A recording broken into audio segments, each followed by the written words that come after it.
assalamualaikum warahmatullahi wabarakatuh dan selamat datang kembali di channel YouTube saya, Agus Winarto Yusuf. Dan pada kesempatan kali ini saya akan berikan informasi dan sedikit gambaran buat teman-teman yang dalam tahap proses seleksi kompetensi bidang khususnya di instansi Badan Pengawas Obat dan Makanan.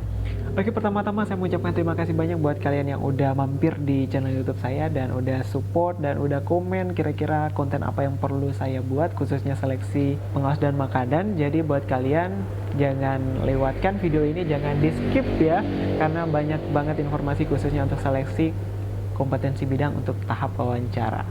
Nah, namun sebelum kita lanjut, mungkin sobat-sobat udah dapat informasi di situs Badan Pengawas Obat dan Makanan di Instagramnya khususnya, yaitu tentang pelaksanaan SKB Badan POM itu akan dilaksanakan sekitar 1 September sampai 12 Oktober 2020.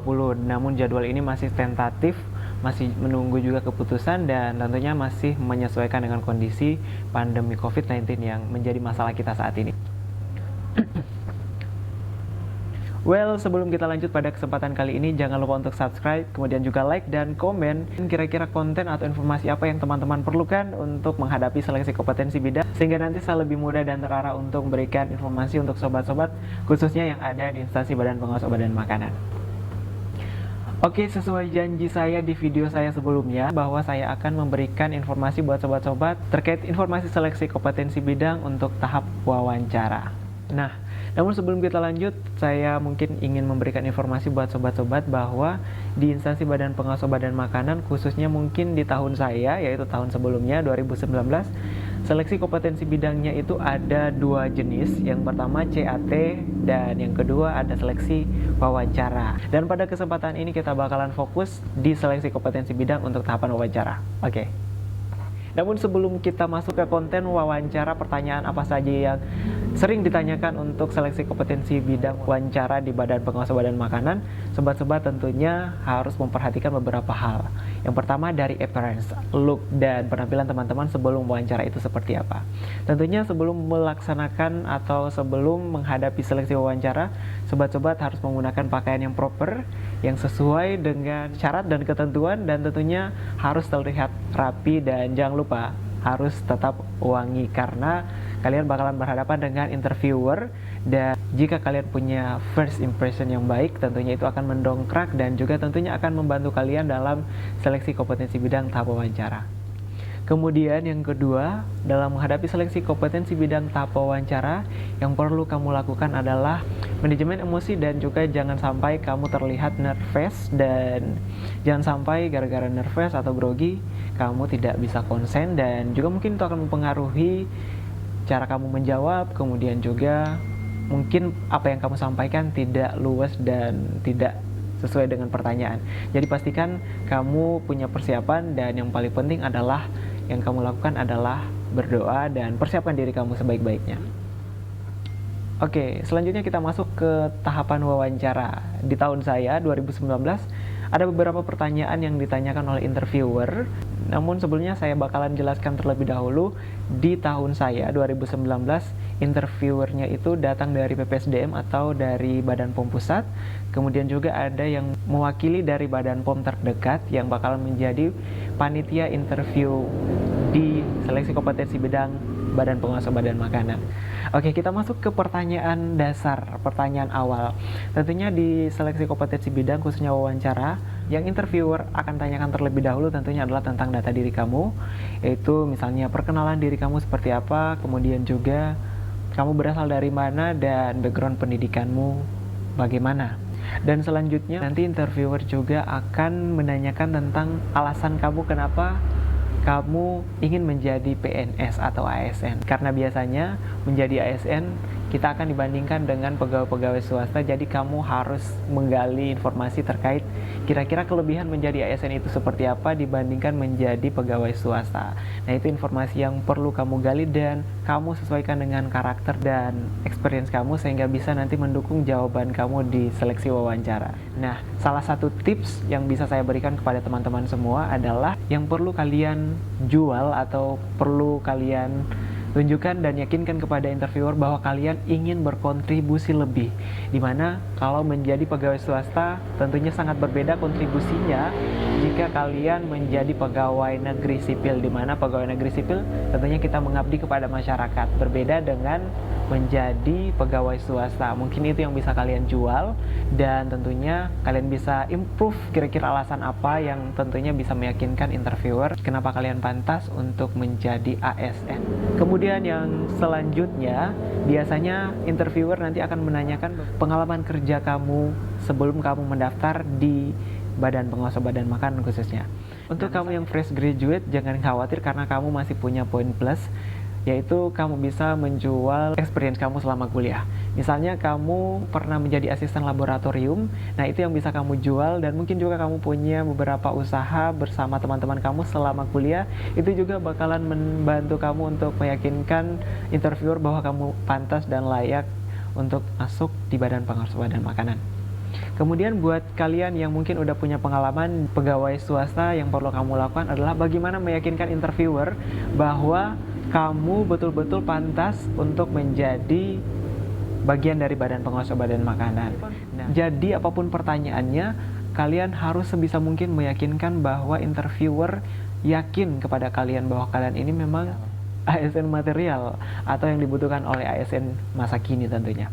Dan buat kalian yang mungkin pernah menjadi pegawai swasta, kalian mungkin bisa menjual tentang pengalaman kalian, pencapaian-pencapaian apa yang telah kalian peroleh selama bekerja, atau mungkin apresiasi perusahaan atau tempat kerja apa yang telah diberikan kepada kalian, sehingga nanti interviewer yakin bahwa kalian memang pantas dan layak untuk menjadi bagian dari Badan Pengawas Obat dan Makanan. Oke, kita lanjut ke pertanyaan selanjutnya atau informasi apa selanjutnya, yaitu tentang kesiapan kamu jika ditempatkan di manapun ya. Karena memang Badan Pengawas Obat dan Makanan itu adalah salah satu instansi vertikal di mana sangat memungkinkan untuk setiap pegawainya dimutasi atau rolling biasanya istilahnya, mungkin dari satu provinsi ke provinsi lain, dan salah satu janji dari ASN itu adalah siap untuk ditempatkan dimanapun. Jadi kalian harus bisa meyakinkan interviewer tentang kesiapan kalian untuk ditempatkan dimanapun.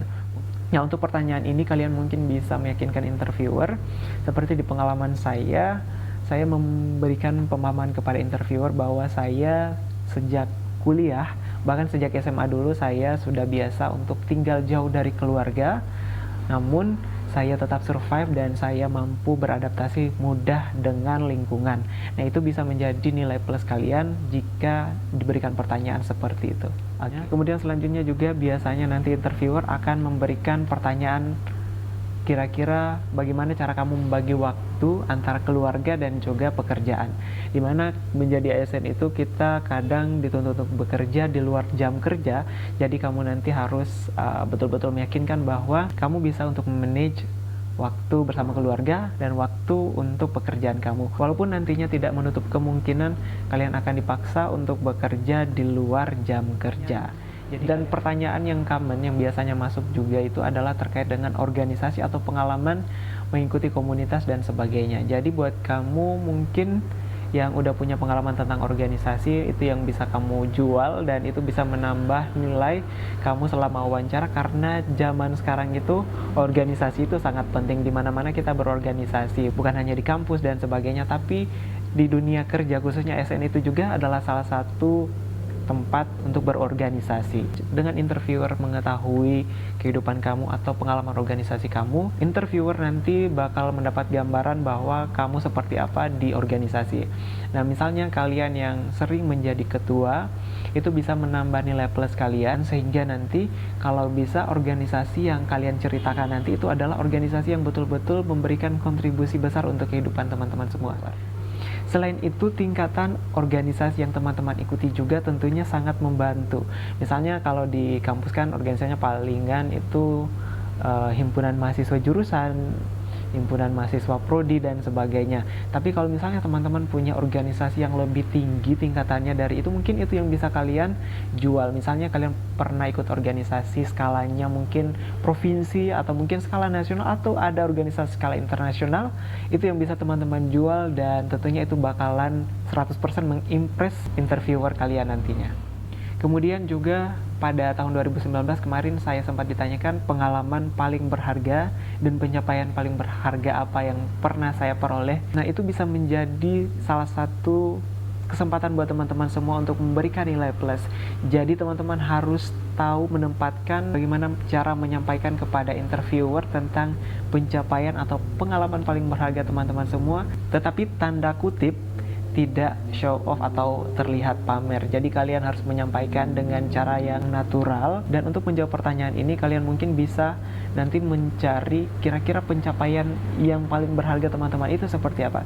Sebenarnya yang dicari oleh interviewer itu bukan seberapa sering kalian menjadi juara atau menjadi pemenang dalam suatu lomba, tapi seberapa besar dampak yang teman-teman berikan kepada masyarakat, atau seberapa besar dampak dari pencapaian tersebut merubah hidup teman-teman semua. Misalnya waktu itu saya menjawab tentang pengalaman saya waktu mengikuti seminar internasional, tapi ada caranya sendiri buat menjawab pertanyaan tersebut tapi tidak terlihat show off, karena yang saya tekankan di situ bukan tentang skala kegiatannya ya, tapi skala relasinya.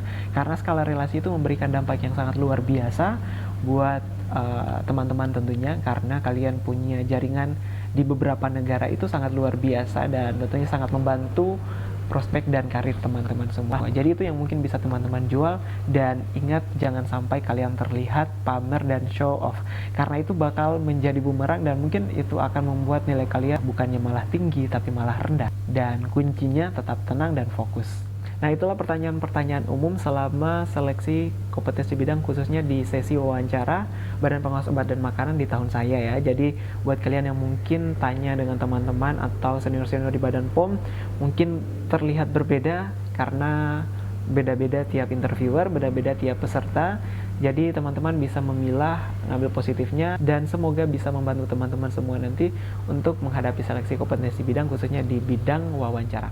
Nah, selanjutnya di sini saya akan memberikan tambahan buat teman-teman semua, karena di tahun saya itu diminta nilai sertifikat TOEFL. Jadi di sini ternyata teman-teman jangan sampai teman-teman anggap remeh. TOEFL itu sangat penting dan sangat besar pengaruhnya tentunya. Jadi buat kalian yang mungkin udah punya TOEFL, persiapkan bahasa Inggrisnya, dan mungkin kalian yang mungkin belum punya sertifikat TOEFL, dan mulai sekarang perlu kalian persiapkan. Mungkin mulai sekarang kalian cari tempat kursus yang menyediakan tes TOEFL dan mengeluarkan sertifikat tentunya. Sertifikatnya nggak harus sertifikat yang skala nasional ya, bisa sertifikat TOEFL prediksi aja ya, itu murah-murah juga sih. Jangan sampai kalian ditipu, karena pengalaman ada teman saya kemarin itu saking butuhnya, saking tidak ada jalannya, dia pergi ke tempat kursus dan entah bagaimana mereka sampai diminta berjuta-juta untuk mendapatkan sertifikat TOEFL itu. Jadi buat kalian, sertifikat TOEFL itu bisa kalian peroleh dengan mengikuti tes TOEFL prediksi aja, itu kurang lebih sekitar 50 atau 100 ribu itu udah bisa dapat sertifikat TOEFL. Bukan hanya nilai tinggi di TOEFL yang perlu teman-teman persiapkan atau teman-teman tawarkan kepada interviewer, tapi juga kemampuan bahasa Inggris dari teman-teman semua. Kenapa demikian? Karena kita udah masuk di zaman dimana bahasa Inggris itu sangat penting, sangat dibutuhkan oleh semua instansi, bukan hanya perusahaan swasta, tapi instansi pemerintah juga mulai membangun sumber dayanya agar bisa memiliki skill bahasa yang baik, skill IT yang baik, dan sebagainya. Jadi buat kalian jangan hanya persiapkan nilai TOEFL, tapi juga persiapkan bagaimana cara kalian berbicara, speakingnya. Karena di tahun saya di 2019 itu bukan hanya pertanyaan yang sudah saya jelaskan tadi, tapi di akhir segmen interviewer itu menanyakan bahwa apakah saya bisa berbahasa Inggris, and of course kalian harus jawab bisa, karena kalau nggak bisa tentunya itu sangat berpengaruh kepada nilai kalian. Jadi jangan sampai sekali-sekali bilang tidak bisa bahasa Inggris, karena itu sangat fatal ya. Kalau misalnya kalian tidak terlalu yakin dengan bahasa Inggris kalian bisa jawab bahwa kalian bisa tapi sedikit. tapi yang paling penting jangan jawab kalian tidak bisa, karena itu sangat fatal ya. Tapi di tahun saya ada beberapa teman saya juga yang tidak mendapatkan pertanyaan seperti ini dan tidak dites bahasa Inggrisnya. Kalau saya, pengalaman 2019 itu betul-betul itu interviewernya tanya saya bisa bahasa Inggris atau tidak, dan saya jawab bisa. Nah, setelah saya jawab itu, interviewer mulai memberikan pertanyaan-pertanyaan simple menggunakan bahasa Inggris, dan tentunya saya dipaksa untuk menjawab juga menggunakan bahasa Inggris. Dan khusus untuk tahun ini, saya mendapat informasi dari kalian yang udah sempat komen di YouTube saya, ternyata di tahun ini juga ada uji IT kalau nggak salah ya, tes penggunaan IT. Jadi mungkin di tahun ini ada sedikit berbeda, cuman mungkin kalian perlu siapkan adalah kemampuan untuk menggunakan Microsoft Office. Nah, itu sangat penting karena Microsoft Office dasar seperti Word, kemudian Excel, PowerPoint, dan sebagainya itu adalah aplikasi yang wajib dan sangat standar ya, harus kalian mampu gunakan. Dan jika kalian punya kelebihan misalnya di editing seperti editing video, ada Premiere Pro dan sebagainya, After Effects dan sebagainya, atau mungkin di editing gambar misalnya di Corel dan sebagainya, Photoshop dan sebagainya, itu bisa menjadi nilai plus kalian karena di Badan POM itu ada satu seksi yaitu informasi dan komunikasi. Di situ adalah seksi buat kalian yang pintar desain dan sebagainya. Pokoknya sangat penting dan sangat membantu kalian jika kalian punya kelebihan atau skill di bidang IT. Oke, well mungkin itu dulu buat informasi seputar seleksi kompetensi bidang di wawancara.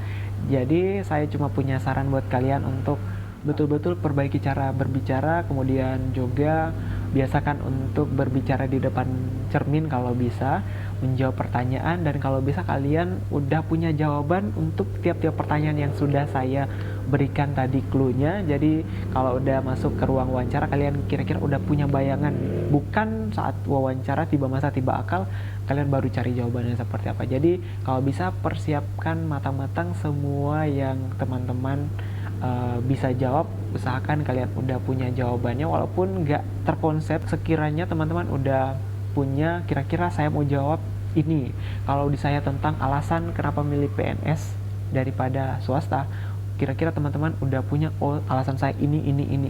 Ketika teman-teman udah well prepare atau sudah mempersiapkan segala sesuatunya khususnya untuk pertanyaan, jawaban dan sebagainya dengan baik, saya percaya bahwa itu sangat membantu buat teman-teman semua untuk tidak terlihat grogi dan mungkin kalian merasa lebih percaya diri. But one thing that I wanna tell you, bahwa kalian harus menghindari yang namanya terlihat show off dan pamer, karena bukan menjadi nilai plus, malah menjadi nilai kurang buat kalian. Jadi sekali lagi selamat berjuang hadapi seleksi kompetensi bidang seleksi Badan Pengawas Obat dan Makanan. Semoga sukses dan mendapatkan nilai yang terbaik buat kalian semua, dan semoga kalian bisa menjadi bagian dari Badan Pengawas Obat dan Makanan. Sampai jumpa dan see you on top.